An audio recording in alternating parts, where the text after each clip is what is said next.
E aí, pessoal, vamos fazer mais uma correção então aqui de um simulado. Esse simulado então com 15 questões simula algumas questões do PPL do Enem de 2024, mas como a gente não teve 15 questões nele, acabei colocando aqui algumas questões que, na minha opinião, são similares às que o Enem adota, mas ao mesmo tempo não vieram do Enem, tá bom?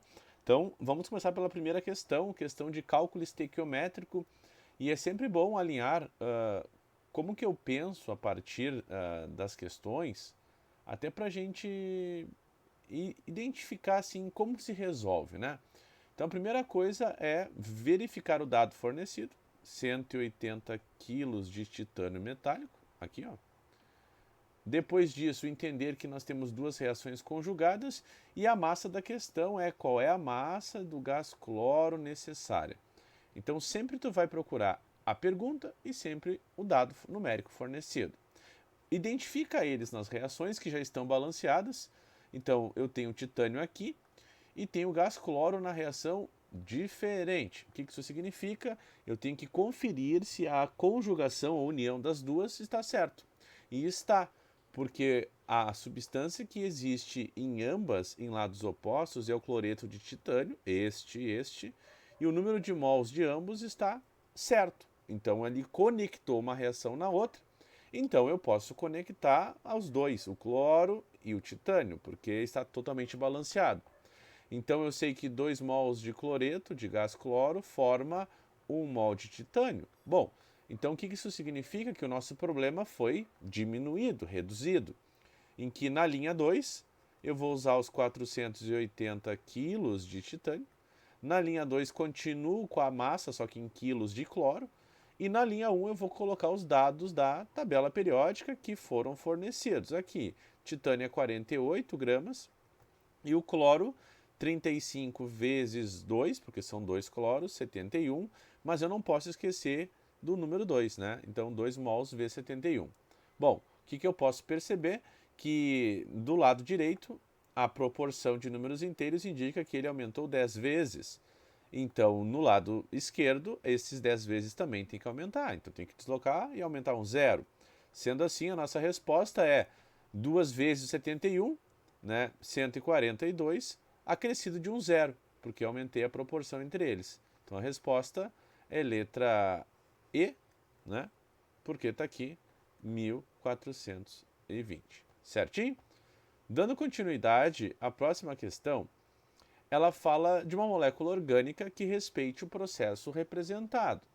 Então ele diz que na lavagem a seco eu tenho um solvente e ele serve para limpeza de roupas, que evita o encolhimento de tecidos, evapora facilmente, dissolve manchas lipofílicas. Aqui está a chave da questão. Como óleos, ceras e gorduras, moléculas altamente apolares. Sendo assim, ele quer saber qual a molécula abaixo é aquela que pode resolver esse problema. Então eu tenho que procurar uma molécula que seja apolar. Logo, os ligantes no carbono precisam ser os mesmos. Eu não posso ter cloro de um lado e hidrogênio do outro. Eu não posso ter 3 cloros e um hidrogênio. Isso caracteriza polaridade, isso é polar. Essa aqui tem 3 cloros e um hidrogênio, não pode. Então aqui tem OH e o resto tudo é hidrogênio. Então essas substâncias que não são idênticas em seus ligantes, a gente tem que entender que tem um grau de polaridade. Então a resposta é letra B. Todos os ligantes, eles são iguais. Cloro, cloro, cloro e cloro. Então caracteriza aquilo que a gente precisa, uma molécula que seja apolar, tá bom? Então está aqui basicamente identificação de molécula orgânica e pegando o trecho da questão, né, selecionado. Dando continuidade, a gente entra numa questão difícil, que é a questão de número 4. Desculpa, número 3. O que essa questão traz de difícil? O português, o entendimento. Deixa eu ver por que está selecionado aqui. Eu selecionei as coisinhas, mas não entendi por quê. Pera aí. Então, todo esse probleminha que a gente tem aqui, tá? A gente. Deixa eu ver se. Eu saí. Tá, então agora vamos de novo. A gente tem um probleminha aqui, resolvido? Tá. Que é a questão de entender a questão propriamente dita. Olha só como ela é uma pegadinha, tá? Ele diz no texto que o consumo ideal de sal de cozinha é de 5 gramas. E que o ser humano acaba consumindo 12 do sal. E aí eles criaram um sal em que a composição ele seja de 50% de NaCl e 50% de KCl. E aí esse sal é um sal light, como ele é chamado. E aí ele diz o seguinte: se os brasileiros consumirem apenas o sal light, qual é a massa de sódio ingerida em excesso? Qual será o valor em massa? Quanto será o sódio em excesso ingerido? Isso é uma pegadinha, tá? Então talvez alguns tenham errado, porque não ficou muito claro para ti o que a questão queria. Então a primeira coisa é pensar que se o brasileiro ingere 12 gramas, e se ele ingerir as 12 gramas, 50% disso é NaCl vindo do sal light. Só que isso resultará em 6 gramas de NaCl. E esses 6 gramas, em relação ao que deveria ser consumido, 5 gramas, só será 1 grama em excesso. 1 grama em excesso. Vejam, 5 gramas de sal de cozinha é o limite. Se eu ingerir 12, 50% é de sal de cozinha, NaCl, e esses representam 6 gramas, 1 grama está em excesso. Geralmente é aqui que é o problema, tu chegar até aqui e entender que 1 grama de NaCl está em excesso. Então, ele não quer a resposta à letra B, não é 1 a resposta, porque ele não pediu a massa de NaCl, ele pediu a massa de sódio, só do Na. Então tem que ser menos do que 1. Ah, mas então é letra A a resposta? Sim, a resposta é letra A, e vocês viram isso porque vocês marcaram lá no link que eu mandei. Tá, mas como é que a gente chegaria no 1? Bom, Na mais Cl, né, aqui fazendo bem rápido e não respeitando as proporções, tem que ser o quê? Né? Proporcional à massa da tabela. Então, se eu tenho 1 grama aqui, qual é a massa de sódio? A massa do NaCl é 58,5 gramas e a massa do sódio é 23. O que eu sei que 23 é de 58? Um pouco menos da metade. Um pouco menos da metade. Então, sei lá, se a metade fosse 29, ele é 23, ele é menos da metade de 1. Menos da metade de 1 é menos do que 0,5. Então, aproximadamente 0,4 gramas, e isso nos remete à letra A. Eu não conferi ainda, mas acredito que essa tem a grande probabilidade de ser a questão que mais vocês tenham errado, tá bom? Então, letra A. Uma questão bem legal. E para aqueles que estão me ouvindo e vão concordar, Sor, estequiometria com soluções geralmente são questões que eu erro. Então a gente tem que ir resolvendo isso durante o ano, tá bom? Vamos para a próxima aqui. Deixa eu tentar baixar, mas não baixo, porque eu estou com o negócio conectado. Então eu vou sair e vamos seguir. Ó, questão 4, tá bom?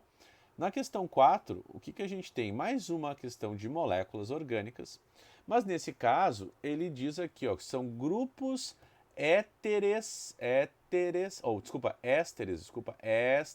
hidrolisáveis. Essa é a chave da questão.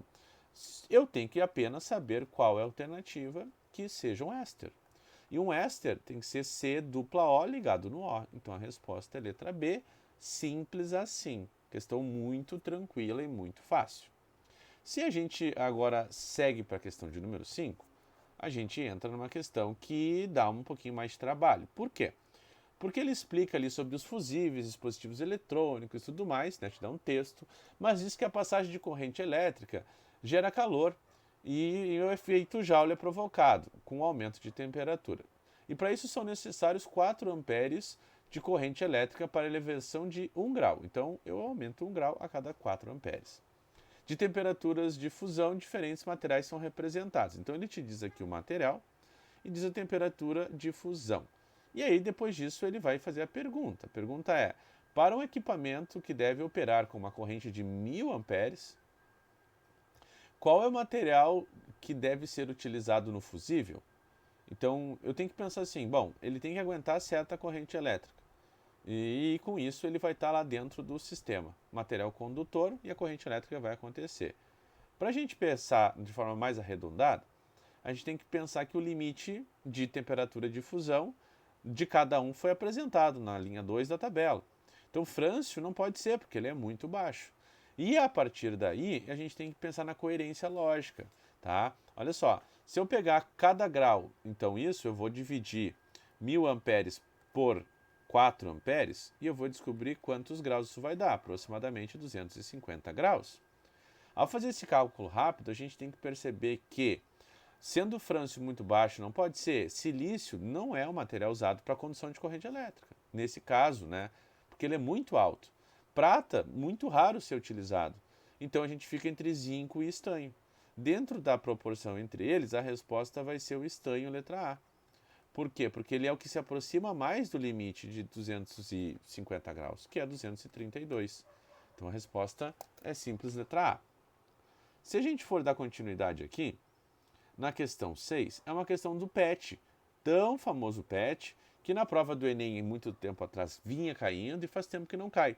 Nesse caso, a gente tem o PET como uma estrutura de um poliéster, à esquerda da imagem, e com isso ele sofre aquilo que se chama hidrólise, que é a adição de água e, consequentemente, a ruptura da molécula no éster, e nela sendo rompida, formando novamente um ácido carboxílico, que está aqui à esquerda, e um álcool.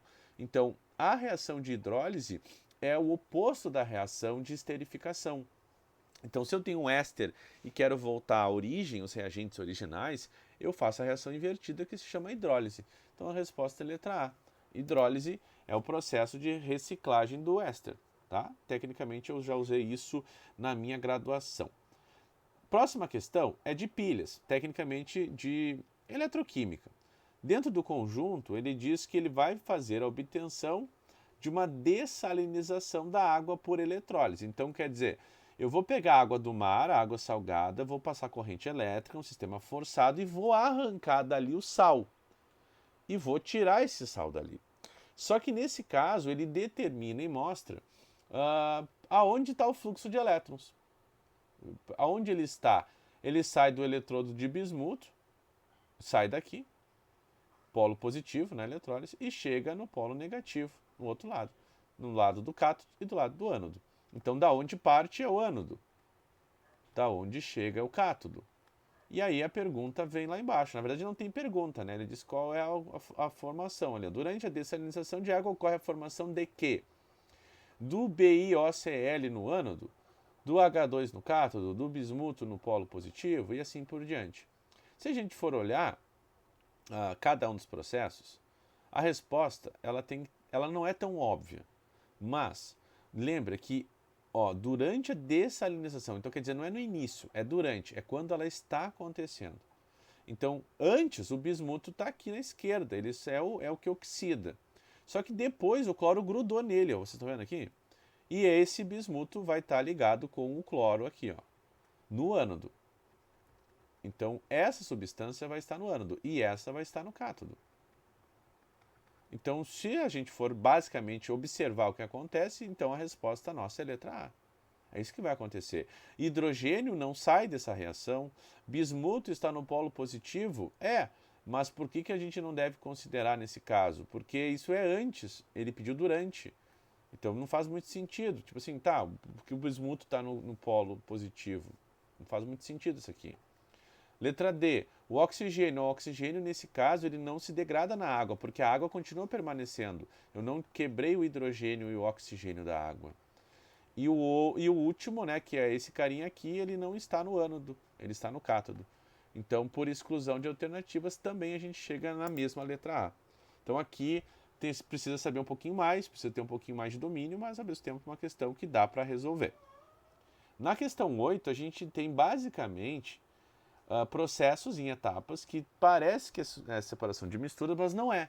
Ele quer saber qual é a etapa que ocorre a conversão do enxofre para o seu maior estado de oxidação. Então, o que ele quer dizer? Qual é a etapa em que o enxofre terá o maior valor de NOx? Mas lembra, uma conversão. Então, ele vai ter o enxofre e ele vai virar outro. E essa variação tem que gerar o maior estado de NOx, no caso, o estado de oxidação. E isso vai ser na etapa 2 como resposta. Por quê? Porque na etapa 2 a gente tem o enxofre SO2 e ele vai se tornar o enxofre SO3. Então ele passa de NOx mais 4 para o NOx mais 6. Nas outras, tá? Na etapa 1, o enxofre é 0 e o enxofre vai ser aqui mais 4. Só que mais 4 não é o maior estado de oxidação, que é o mais 6. Então a etapa 2 gera uma variação em que ele fica com mais 6. Nos outros todos não há uma variação. Na etapa 3, esse enxofre é mais 6 e esse enxofre é mais 6. Então não há variação. Na etapa 4, o enxofre é mais 6 e o enxofre é mais 6 e esse enxofre também é mais 6. E na etapa 5, os dois enxofres também são mais 6. Então a resposta, nesse caso, uma questão boa de fazer, traz a eletroquímica na parte mais básica dela, que é o NOx, e a resposta é letra B. Seguindo para a próxima, na questão 9, a gente tem uma questão bem tranquila, né, quando a gente pensa no Enem, e essa foi a última questão do PPL de 2024, ele parou aqui na questão 9, e ele diz ali deixa eu ver aqui a pergunta, essas são as obtenções de energia secundárias como energia elétrica. Qual a fonte primária para se obter energia secundária por processos químicos, né? Eólica é físico, aí a gente tem maré motriz é físico, geotérmica é químico, mas tecnicamente é da natureza geológica, né? Então não conta. E dentro disso, qual é o que mais gera, nesse caso, energia secundária, né? Vai ser a biomassa, pessoal. Porque na biomassa a gente tem processos químicos. E esses processos químicos não vão ser nucleares, né? Então a gente tem que cuidar isso. A gente tem que ver qual o conjunto de informações que o texto traz para nos certificar qual é a situação possível, tá? Então tá aí a letra B. A partir da questão 10, não são mais questões que foram do PPL de 2024, mas foram apanhado de questões que eu juntei. Então, nessa questão, a gente traz de novo uma questão de soluções, em que ele diz que tu tem que dar um número de gotas de um medicamento para a criança. E ele te descreve todo o texto e te dá o rótulo do remédio aqui. Esse rótulo é importante, que a cada 50 miligramas, isso representa 1 ml do medicamento. 1 ml do medicamento. E que o limite que eu posso dar é de 200 ml, isso foi dado aqui no texto. Então isso vai nos representar 4 ml do remédio. Porém, ele perguntou o número de gotas. E ele diz no texto que 1 ml representam 20 gotas. Então, se eu descobrir que eu tenho que dar 4 ml, isso resultará em 80 gotas. Esses são o tipo de questão assim que geralmente o vestibulando acha legal, né? Pá, que questão triste de fazer, porque eu tenho que entender o texto, eu tenho que fazer as regras de 3 e eu só não posso me perder no entendimento da questão. Então, letra aqui D. Questão 11, a gente traz uma questão de solo, de hortênsias e de pH. Ela já caiu, então eu fiz uma adaptação aqui dos vestibulares e ele diz o seguinte: para obtenção de hortênsias azuis, deve-se adicionar a um solo com pH neutro qual sal. Então vejam, ele te descreve a cor durante o processo. Ele diz: os solos ácidos, são azulados os solos ácidos e rosados os solos alcalinos. Como ele quer hortênsias azuis, eu tenho que procurar o sistema ácido. E aí é domínio de química inorgânica. NaCl é neutro, vem de uma base forte e vem de um ácido forte. K2SO4 também vem de uma base do grupo 1, que é uma base forte, e do ácido sulfúrico, que é um ácido forte. Quando tem cloro, ele vem de um ácido forte. E quando vem de amônio, ele vem de uma base fraca. E isso vem então sendo uma base fraca e um ácido forte. Isso vai nos remeter a um sal de caráter ácido. Então isso dá um sal ácido, que é o que eu espero e que é a resposta da questão. Letra C. Carbonato de cálcio é um sal básico e nitrato de sódio é um sal neutro. Tá? Então aqui é básico, porque o ácido carbônico é fraco e o hidróxido de cálcio é forte, e esse é um neutro. Tá? Então, técnica específica, detalhamento inorgânico, mas acho bem boa a questão. Questão 12, a gente tem aqui a questão aí da luz, né? E sempre é interessante deixá-los sempre com essa ideia do Bohr, da questão do que aconteceu nos modelos atômicos. É bom sempre não fugir disso, né? E pelo que eu lembro aqui, a resposta ela tende a ser a letra D. Os elétrons assumem determinados valores de energia que correspondem a órbitas permitidas. Só que alguns talvez possam confundir com a letra E. Os elétrons, ao absorver energia, saltam para o nível eletrônico mais afastado do núcleo e emitem luz. Vejam, até afastados do núcleo está certo. Até o afastados do núcleo na letra E está certo. Mas ele não emite luz. Ele só emite luz quando ele retorna ao seu estado originário. Então isso faz com que a E não seja certa e a resposta seja a letra D. Letra A. As órbitas eletrônicas possuem valores aleatórios. Falso, são valores fixos. A energia de um elétron será menor quanto mais afastado. Falso. O elétron, para estar mais longe, ele detém mais energia. C. Os elétrons possuem uma massa muito grande em relação à carga muito pequena. Não, elétrons têm baixa massa. Então é uma questão tranquila também. Seguindo, a gente vai para as últimas. E essa aqui, a questão 13, né? É uma questão de separação de misturas. E dentro do texto, tu tem que entender qual é a etapa que ele queria falar para a gente achar a resposta correta. E ele diz lá em cima, ó, eu tenho 20 gramas de uma mistura que contém areia, cloreto de sódio e ferro em pó. Após a retirada completa de um dos componentes por meio da metodologia adequada, que é o que ele quer na questão, procedimento 1, restaram 8 gramas da mistura inicial. Em seguida, acrescentou água e uma quantidade suficiente de mistura resultante foi submetida à agitação e posterior filtração. Então vejam, adicionar água quer dizer que o que ficou tem sal de cozinha, né? E depois disso eu tenho ainda a filtração. Então provavelmente a filtração removeu a areia. Faz com que nesse caso, veja, não adianta eu botar água num sistema que tenha ferro, né, pessoal? Então eu tenho que tirar o ferro antes de qualquer coisa, é um metal que não se dissolve. Então a resposta tem que ser letra E, separação magnética. No procedimento 1 eu retiro o ferro, depois eu ponho água, essa água retira o sal, eu filtro a areia que ficou e depois eu faço o último procedimento. Tá bom? Então tá aí. Questão 14, questão de tabela periódica de um jeito diferente.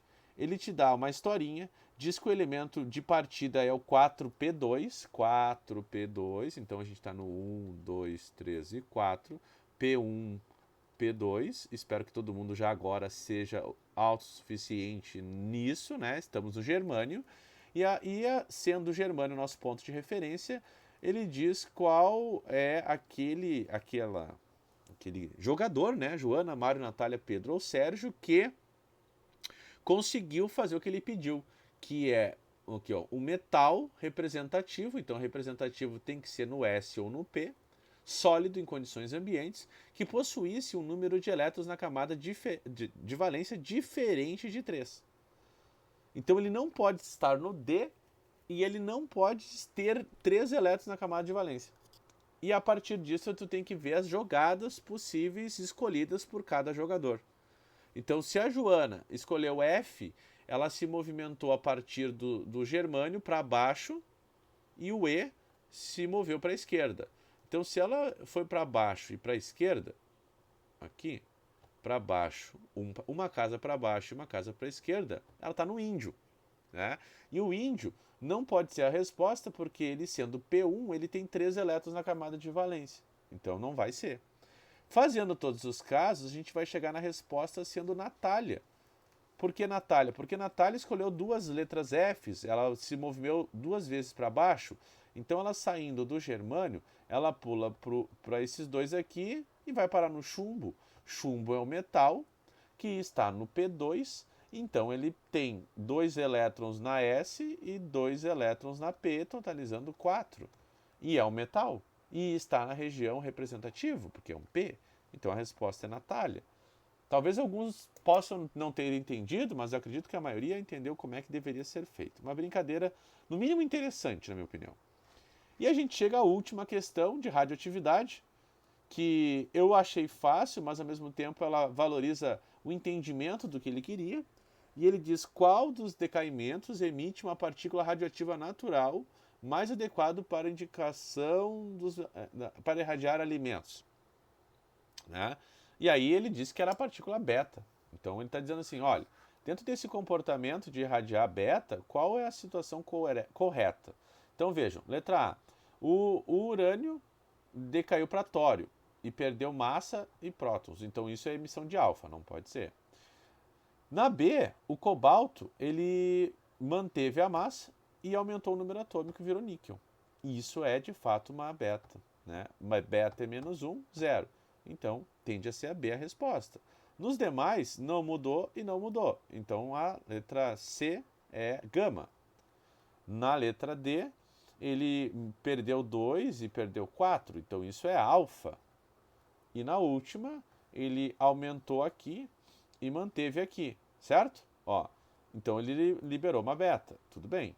Liberou uma beta, não mudou massa, aumentou o número atômico e lá em cima também. Só que o desempate entre as duas tem a ver com o menor tempo de meia-vida. Vamos ver aqui, ó.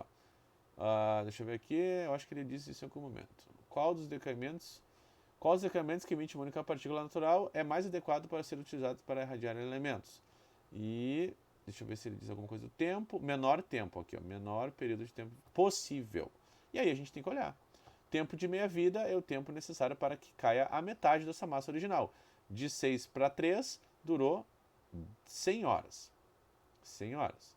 E lá embaixo, de 1 para 0,5 durou 120 horas. Então, o intervalo de tempo menor resulta a resposta sendo letra B, tá? Então, uma questão bem legal. Não achei difícil, mas achei uma questão diferente daquilo que a gente está acostumado a fazer, certo? Então, chegamos ao final da correção de todo aqui o nosso simulado 2. Espero que vocês assistam e não percam para os próximos. Abraço, tchau!